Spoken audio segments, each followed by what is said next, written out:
We are living in the age of peak advice, writes Jamie Fisher in the latest edition of the New Yorker magazine. You can, depending on your needs, get life tips from Dear Prudence or Ask Polly, from Roxane Gay or Ask a Manager, even from the food critic Mimi Sheraton, as though your life were an injudiciously cooked pot roast. With the coronavirus, the thirst for advice has become unquenchable. Columns have been swamped with questions about the best way to leave your partner during a pandemic, the etiquette for masks on hiking trails, and heartbreakingly, how to deal with your husband's alcoholism quietly spinning out of control in the background during your remote work meetings. I've felt this desire, haven't you? With so many unknown things around us, we long for somebody who will just tell us how to get through the challenges of everyday life. Well, in this article, Fisher talks about the transforming nature of the advice column over the last several decades, and in particular, how advice columns have changed in the last year. She says that they now say that the solution to your problems lays within you, provided you confront them with honest introspection and brutal clarity, if not the force of revelation. The goal wasn't proper napkin etiquette or resolving a dispute with your mother-in-law. It was saving your soul. This is a clear step away from the detailing and reinforcing of norms found in Dear Abby and toward a liberating, non-judgmental permissiveness that has steadily opened up a new vocabulary for how we express ourselves personally and politically. Advice that helps you know that you're okay as you are and there's nothing else that you need to do, that there's nothing to take on that can make you better than the person that you are right now. And I can see how that resonates, right? We've all got enough failures to deal with. It's nice to hear some reassurance every now and then. One of the examples of an advice columnist, an advice writer like this, in this new form of reassuring the reader, is Kendra Adachi. She's known to her online community and her book purchasers as the lazy genius.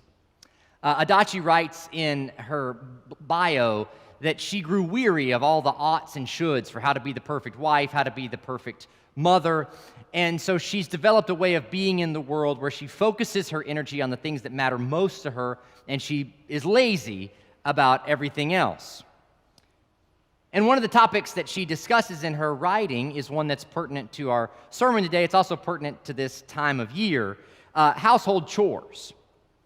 You know, today in our Lenten series, we're talking about hidden dust. That's those cobwebs that gather in the upper corners of the study, the dirt and grime that develops under the couch or under the dresser, the collection of who knows what that you find between the couch cushions or beneath them when you pull them off. You know, the stuff that we associate oftentimes with spring cleaning. Coming into spring, it's time for that spring cleaning.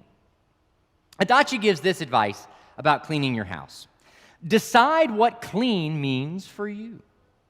Redefine cleaning as replenishing good things. And keep in mind why home is a place you love to be. Consider your soul, your mood, and your attitude. What task has the biggest positive emotional impact? It's different for everyone, so you get to decide yours. So if you don't care about what's fallen behind or built up behind the stove, just don't pull it out from the wall. If the stains on the shelves of the refrigerator don't bother you, just let them be. But if the pile of mail that has gotten 2.5 feet high on the table in the front foyer is driving you nuts, attack that first. Seems pretty reasonable. Good advice for people who want to keep their houses clean but don't want to fall into the OCD abyss.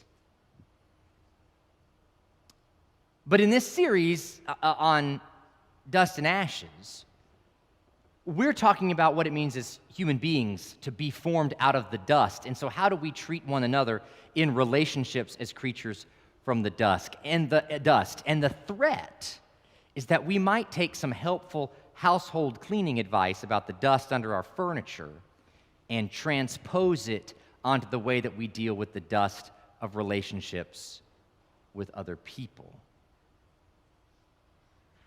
There's those parts of ourselves that we want to keep hidden. There's those other people who we just want to ignore. It takes a lot to confront that and to address that. It's better to just leave it alone and just say that I'm okay with myself the way things are. So enough visible dust to deal with already. The man born blind in our story today is hidden dust. Oh yeah, the blind man who begs, everybody says. He's the guy that you walk past without seeing. You whisper to one another as you go by his parents' house. He's a fixture of the landscape like the merchant shop or the synagogue, just part of the scene of the community. But he's unpleasant. Caring for him, listening to him, encountering him, it doesn't bring me a strong, positive emotional impact to go and seek this person out. And I've got permission, right, that I'm doing the best that I can and that's enough. You know, that's how the advice columnist goes about the dust of our house. You know, it's there, but don't let it get you down. If you get around to it, that's okay, but it's not an imperative. Jesus, though, doesn't let this man remain as hidden dust. When he and his disciples encounter the man, they ask him about who sinned, this man or his parents, that he was born blind. That's the question you're supposed to ask about a hidden dust character like this, acknowledging who they are and what their proper place in the society is. But Jesus isn't much interested in casting the blame here. Instead, he approaches the man. He bends down, he spits in the dirt, rubs it into a mud paste. Now, in this moment, is Jesus introspectively evaluating if this is bringing him the most positive emotional impact in that moment? Is this the thing that he really needs to deal with at that time?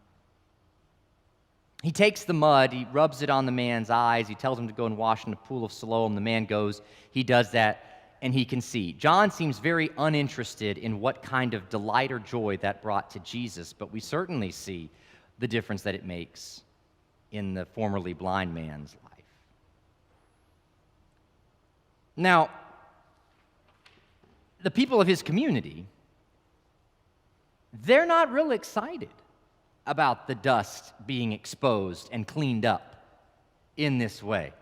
This guy's not fitting into the definition of clean that they have for their community. The Pharisees bring him in, and they begin to question him. And they find out that this healing was done on the Sabbath, which is a direct violation of the heart of cleanliness, of purity, keeping of the Torah law. Jesus is breaking that. Nope, this is off limits. You shouldn't be allowed to do this.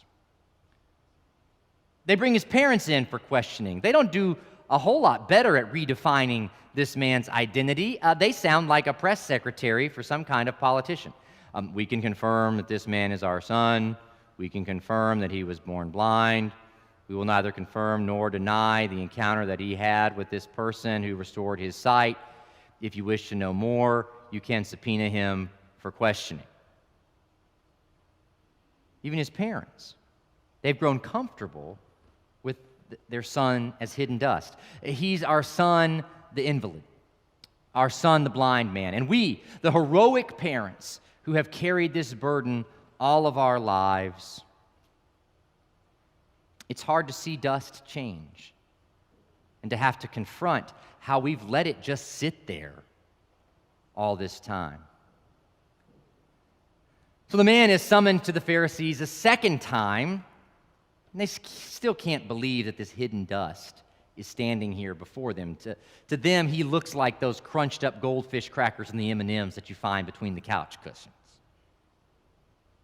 The man tells him again how he was healed, and he grows a little more bold when he issues them an invitation to discipleship. He says, I've told you already, and you would not listen. Why do you want to hear it again? Do you also want to become his disciples?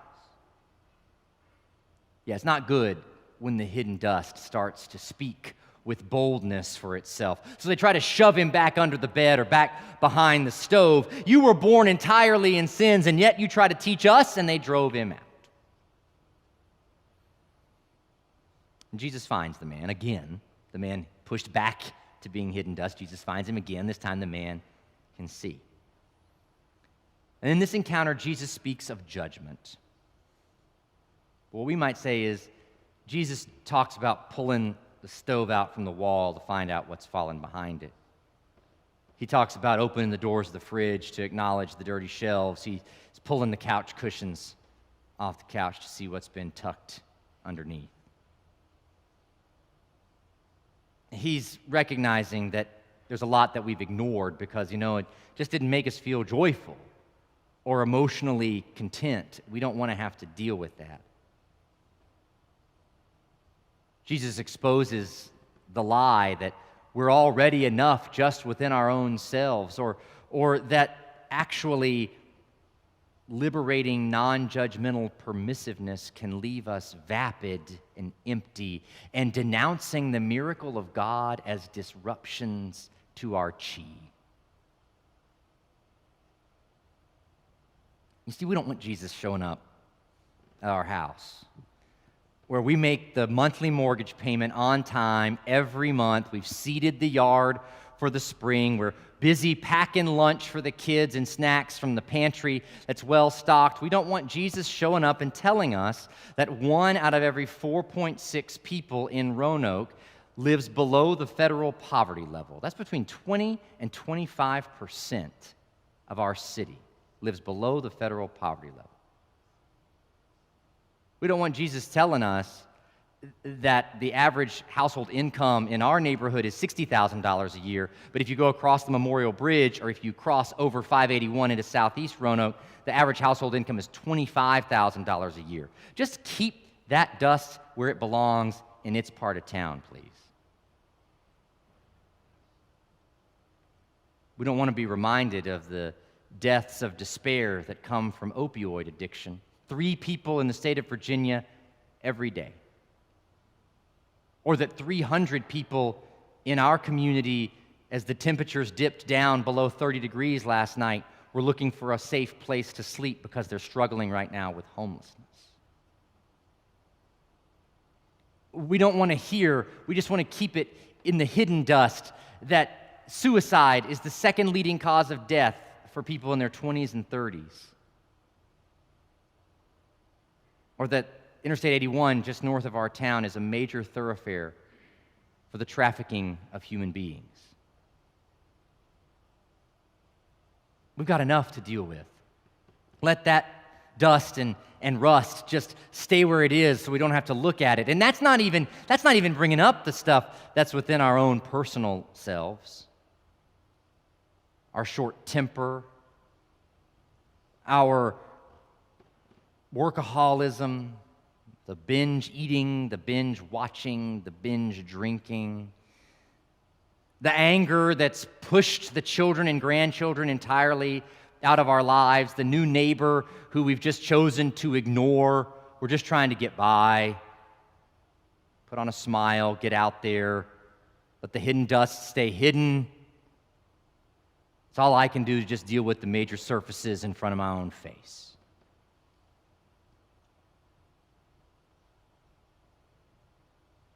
And yet there's Jesus,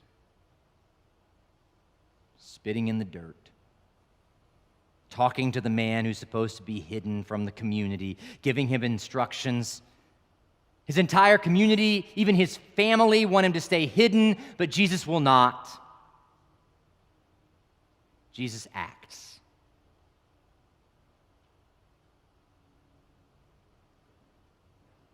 So what's the hidden dust in us